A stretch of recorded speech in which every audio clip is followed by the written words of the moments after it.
Welcome to this deep dive into one of the most classic and useful string algorithms in computer science, the edit distance, also known as the Levenshtein distance. Simply put, edit distance is a way to measure how different two strings are from each other. It counts the minimum number of operations required to transform one string into the other. This concept is the backbone of technologies you use every day, like spell checkers, DNA sequence alignment in biology, and speech recognition systems. To transform a string, we are allowed three specific operations. First, insertion, where we add a character. Second, deletion, where we remove a character. And third, replacement, where we swap one character for another. Each of these operations typically costs 1 unit of distance. Let's look at a concrete example, transforming the word Sunday into Saturday.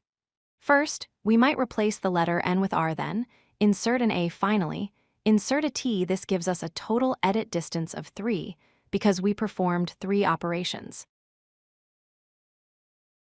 To solve this programmatically, we think recursively about the last characters of our strings. If the last characters match, like the E in apple and ample, we don't need to do anything. The cost is 0 for that step.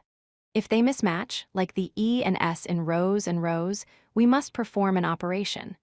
The cost is 1 plus the minimum cost of either inserting, deleting, or replacing. Calculating this recursively can be slow due to repeating subproblems, so we use dynamic programming. We build a grid where the rows represent one string and the columns represent the other. Each cell at row I and column J will hold the answer for the prefixes of those lengths. We start by filling in the base cases. The first row represents transforming an empty string into the target string.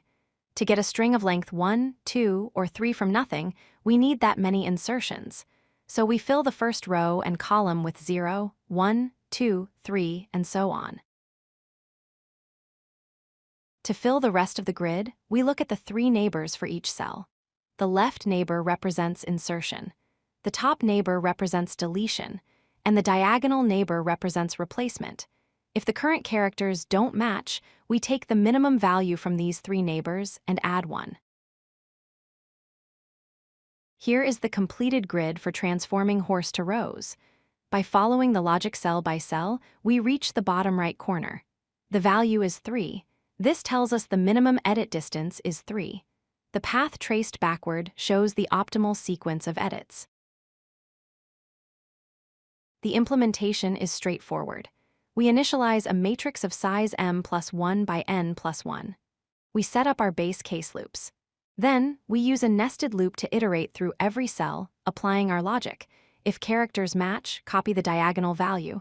Otherwise, take the minimum of the 3 neighbors plus 1. Since we fill a table of size m by n, our time complexity is big O of m times, and we visit each cell exactly once. The space complexity is also big O of m times n to store the table, though this can be optimized if we only store the previous row. To wrap up, edit distance quantifies string similarity using insertions, deletions, and replacements.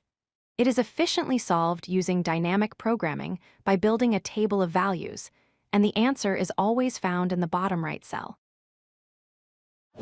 If you like this video, hit that like button and don't forget to subscribe. Visit codelucky.com for more such useful content.